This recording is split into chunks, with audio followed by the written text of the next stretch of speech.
Hello, everyone, and welcome back to the Trading Table. This is Andrew. Joined with me is Landon, and today we're going to be going over some mutual funds to add to your long-term investment portfolio. Now, a lot of people don't really use mutual funds unless you're a low-risk investor. Now, this all depends on your risk profile, of course. If you're more of a risky investor, obviously you'll go more stocks, but the less risk is mutual funds, right? There's a lot less risk in mutual funds, and you still get returns, right? But normally people with a lot of money use it, but that doesn't mean that you can't use it either, right? So, think of mutual funds like a big pool of money collected from lots of people who want to invest. Instead of investing directly into, stocks or bonds, people, or, in this case, the investor puts their money into a mutual fund. Then a professional investor or a fund manager will take care of investing that money in a bunch of different things. So you have like a Fidelity 500 index here. Now there's a fund manager for this that manages your funds and all the funds in it, and they go about investing it. So it's basically like your own personal investment banker, and that can be really beneficial, if that's what you're interested in. They invest in stocks, bonds, assets. What we're going to be going over today, though, is mostly just stocks. Bond, mutual funds, not my favorite. But, if you want to diversify your portfolio, leave a comment below and we can go into bonds, as that's like a completely different playing field. So that'll probably need a separate video. But when you buy shares in a mutual fund, you're basically buying a small piece of that big pool of investments. So if the value of the investments in the mutual fund goes up, the value of your shares go up too in the mutual fund. And obviously, the adverse effect, if it goes down, your share price will go down. Mutual funds are great, though, because they let you invest in a diversified portfolio without needing a ton of money or a lot of knowledge about the stock market. So this is very entry level. We have a member in our Discord who has a long-term portfolio that we helped him build where he has a mutual fund. And, he loves it, right? He's gotten good returns on it. So it's great. It's just kind of like a set it and forget it type of thing. So, Landon, you want to go over our first one? Yeah, so for our first one, we have Fidelity 500 Index Fund. It's ticker symbol FXAIX with an expense ratio of 0.015% and total assets of 540 billion. So this is Fidelity's flagship S&P 500 Index Fund. It was launched in February 1998. Since then, Fidelity 500 Index Fund has attracted a massive AUM, largely thanks to its accessibility. This fund has no minimum required investment or transaction fees, and even boasts a very low expense ratio of, like I said, 0.015%. For a $10,000 investment, that works out to be around $1.50 in annual fees, which is super low. Some pros for this is a long track record dating back to 1988 with massive total assets, a low expense ratio, and the index structure results in a low 2% portfolio turnover. But some cons are, for example, no exposure to small cap stocks, no exposure to international stocks, and high concentrations of the technology sector stocks at more than 29%. So that's a little worrisome, but still, I love this one. The fund 10-year annualized return as of June 3rd is 12.95%. So I'm really liking this one because it's just all around perfect. Yeah, Landon. And I just want to go over something real quick for those of you who are very, very new to investing. So an expense ratio is basically how much you pay to be in the mutual fund, right? So it's kind of like a fee for your fund manager where they take that fee, right, in exchange for investing your money. So as you can see, Landon went over it, 0.015%, or $1.50, right? And your growth of a $10 or $10,000 investment from 10 years ago would be 33,000, right? In 1 year, 12,000. So you have on average a $2,800 return with a $10,000 investment. Obviously, $1,000 is going to be 280, and then down from there, $100 will be 28. So you can invest in this with any amount of money. Just be wary though. Sometimes, like here, you can't actually invest with just a little, whatever money you want. You need to have 2,500 to invest in this. So sometimes mutual funds require a minimum amount of investment, and this one does, right? So since this is a basic, if you're basic and you're just investing straight through your investment account, and it's not like an IRA or a custodial account, which you'll know if you have an IRA or a custodial account, you know who you are. But if you're basic and you're like, just investing your money, you need to have 2,500 ready to just throw into this, right?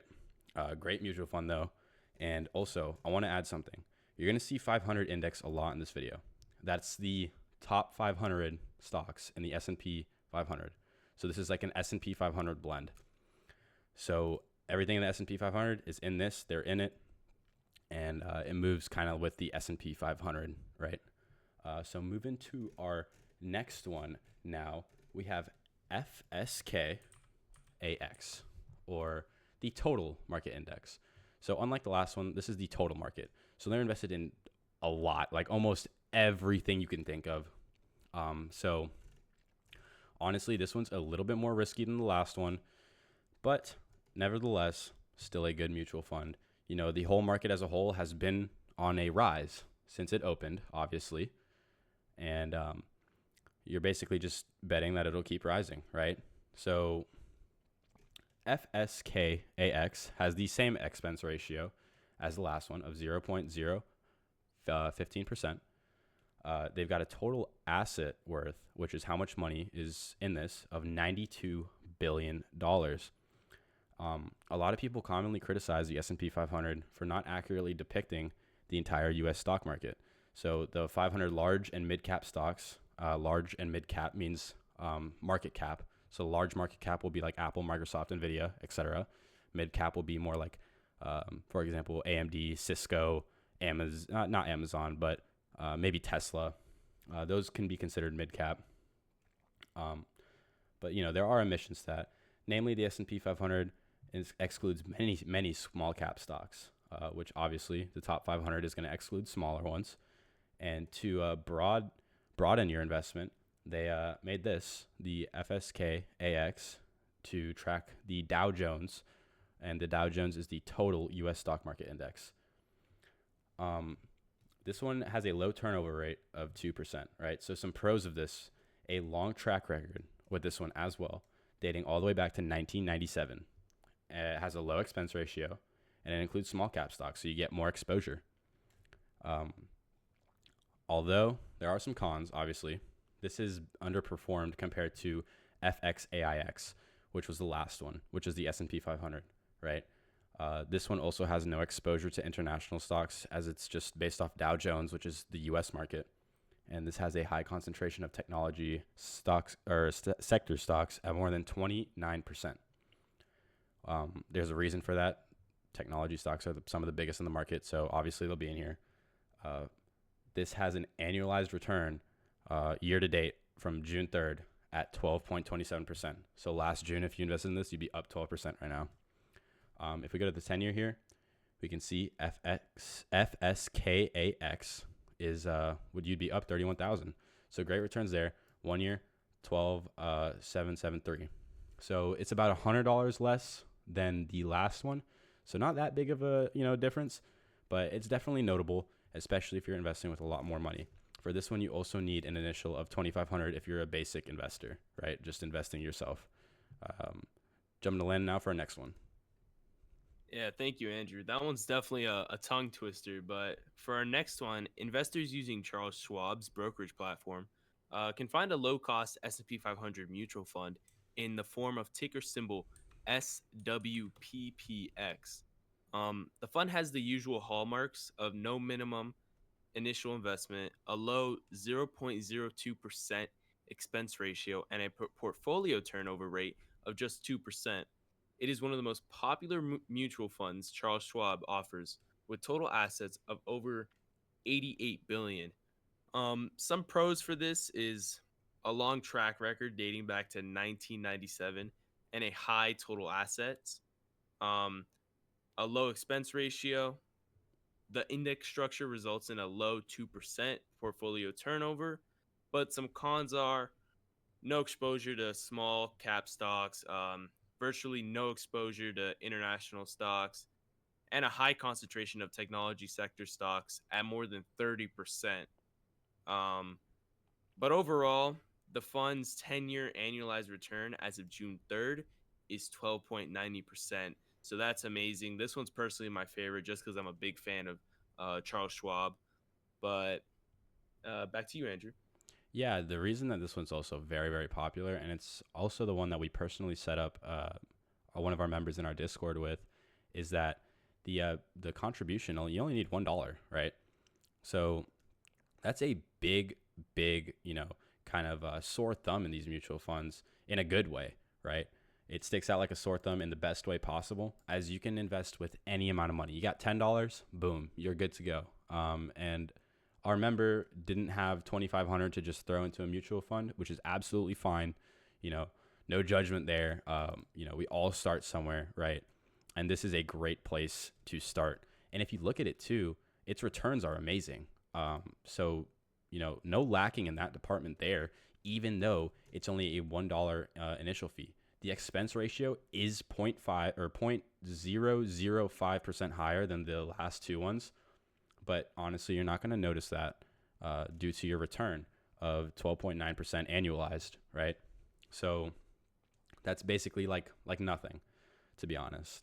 But jump into our next one now. And I bet you'll see a trend here. We got SWTSX, which is the Schwab total market. And similar to the last one, you only need a $1 initial investment. So Schwab really does cater more to the younger investor more than Fidelity does. And Schwab offers this as a broader alternative to its S&P 500 index mutual fund in the form of SWTSX. The fund also tracks the Dow Jones U.S. total stock market, similar to FTAIX, which also tracks the total market, or the Dow Jones for the U.S. And this offers straightforward exposure to thousands of small, mid, and large cap companies weighted by market capitalization. SWTSX boasts a low portfolio turnover rate of 2%, no minimum investment requirements, and a 0.03 expense ratio. So this one has a 0.01 more than the 500 index Schwab one. But, some pros for this is it's got a long track record, 1999, right? 0.03 is still a low expense ratio and includes small cap stocks according to their market cap weighted proportions. Some cons are, though, this has slightly underperformed SWPPX over the last 10 years. It's got no exposure to international stocks and has a high concentration of technology sector stocks at 29%. You're going to notice a lot of trends with these, right? That most are technology stocks. So you're basically banking on the fact that technology will continue to improve, because if it doesn't, 30% is a lot for a mutual fund for its makeup. And if, for some reason tech starts doing terrible, which in my opinion and a lot of investors' opinions that are even better than me, Warren Buffett, to just name one, they're all, bullish on tech stocks. So, that's the future, right? So if we go to the 1 year here, we can see that this is about $100, maybe $150 less than, SWPPX, which is the S&P 500. But you do get more exposure. So this can be better if you want to diversify a little bit. And, the 10-year analyzed return as of June 3rd is 12.21%. So, great returns there. Not as much as the others, but, you invest for $1, you can invest with any amount, low expense ratio. It's all good over here at SWTSX. Yeah, that one's great as well, Andrew. So in 1976, Vanguard launched the first index fund available to retail investors, called the First Index Investment Trust. Today, that fund has morphed into, you ready for this? VFIAX, which has undergone many refinements to become even more cost effective. This mutual fund still passively tracks the S&P 500 index, supporting a massive AUM for its share class against a responsible expense ratio of 0.04% and a minimal portfolio turnover of around 2%. Um, the total assets for this one is $1.1 trillion dollars. So that's a crazy amount. That's why I like this one so much because um they've been just growing ever since that start date. With an expense ratio of 0.04%, this one's perfect. Some pros to go along with this one is a long track record dating back to 1976, a relatively low expense ratio, and the indexing structure keeps portfolio turnover low at around 2%. But some cons are no exposure to small cap stocks or international stocks, a high concentration of technology sector stocks, more than 30%. And worst of all, is it has a minimum initial investment requirement of $3,000. So if you don't have that $3,000 to spend, you're out of luck. But that's why we have the other options. The fund has a 10-year annualized return as of June 3rd of 12.92%. So that's really good. But take us away, Andrew. Yeah, $3,000 is kind of a lot, especially if you're a new investor. But, this one, honestly, even though its expense is a little bit higher, right? You're basically paying for the returns. Vanguard is an enormous company, enormous financial institution, and you can kind of rely on the fact that they are reliable. They are very, very reliable, and that 3,000 will be very well spent. Okay. Another thing I just want to add real quick is you don't really have to worry about entry on these. We do talk about entry a lot for our long-term shares and stuff like that. You don't really want to buy high and sell low, but for these, I mean, entry, if you're holding this for a long time, which is what you should do with any mutual fund, you should really hold it for a long time, then it shouldn't matter. All right. You can do this tomorrow. You can do this tonight. You can do this tomorrow morning, next week, next month, whatever. If you're holding it for as long as you're supposed to, which with mutual funds, you want to hold it for a minimum of 10 years. Or you want to honestly hold it until you have to liquidate your position, which means you basically just sell your position, right? So do not worry about entry on any of these if you are, ready to invest for the long term. But like the other ones, right? This one's a 500 index. And jump into our next one now. We have VTSAX, right? Which is the total market and Vanguard's version of that. This one has an expense ratio of 0.04, total assets of 1.5 trillion. That's also another reason why I do like Vanguard's stocks a lot more, their mutual funds a lot more, is because they have a lot of funds that they manage, right? So the more funds, the higher the price will go, and there's more people putting more money into this, right? So you'll see that this is higher than SWPPX, and that's exactly why. They just have higher funds that they manage. But Vanguard's founder, not recently, but he did pass away, Jack C. Bogle, he shared some sage advice for beginner investors in his books. And he said, don't look for the needle in the haystack, just buy the haystack. And that's some really good investment advice, right? And you can even apply that to short term. You never really want to trade with, small companies, unreliable companies, unless you're okay with losing that money. If you trade with reliable companies, Apple, Microsoft, Nvidia, Meta, just to name a few, you're going to get your return, right? So that's the same case here with VTSAX. You're buying the haystack here. And he meant that investors shouldn't really fret about which stocks, industries, sizes, styles, or sectors were likely to perform well or poorly. Instead, they should invest in the entire stock market as it is, right? We've been on an uptrend in the market since it's open. We've had some pullbacks, obviously, the dot-com bubble in the 99s, market crash in 08, and COVID-19 in 2020. But despite that, no matter what, we recovered. And I'm going to tell you guys right now, the day we don't recover, you're not going to be worried about what your mutual funds are, okay? So, great here over at VTSAX. Once again, though, initial investment of $3,000. That's a pretty big turnoff for most investors, especially those just starting out. and an expense ratio of 0.04 with a 2% portfolio turnover. Unfortunately, like the other total stock market ones, this has underperformed VFIAX, which is the S&P 500 index one. There's no exposure to international stocks and a very high concentration in the technology sector at more than 28%. So this one has an annualized return, though, of 12.27%. And you'll kind of see these same numbers with more of these total stock market stocks and S&P 500 index stocks. Because they all follow the same way, right? You're going to be having the same type of returns. So honestly, me and Landon's favorite ones are the ones from Schwab, just because they have the $1 initial fee. But, you know, if you want to diversify, right? Like if Schwab somehow has a scandal about like, you know, some mutual funds managers like using it to buy a Ferrari or something and it drops, you want to have this kind of as a backup, right? But nevertheless, we made this video for you guys to choose, or if you join our free Discord, we can help you guys choose, right? See what's best for you. But, you know, all these mutual funds, they will grow your money, okay?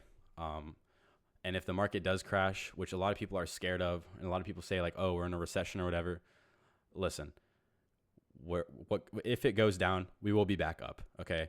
We've seen that time and time and time again. Like I said, COVID-19 dropped a lot, we came back. The 08 market crash dropped a lot, came back. The 99 bubble dropped a lot, came back. As long as you don't just fear sell when you're down 40% and you just hold on to it, you'll be okay, all right? And the reason that so many people lost money during those crises is because they sold when they saw things starting to get bad. If you can have the discipline to not hit that sell button and you hold on to it, as long as it's not like, you know, World War III breaking out and the Pentagon just got blown up. I mean, you know, you'll be fine. I promise you. All right. It'll come back up. History kind of shows us a pattern, especially in the market.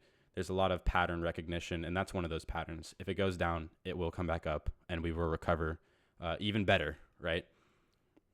But that's all for today, guys. Thank you so much for tuning into the Trading Table.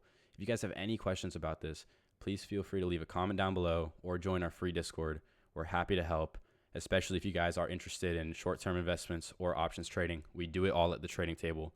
This has been Andrew and Landon, and we'll see you guys next Saturday for another kind of informative video.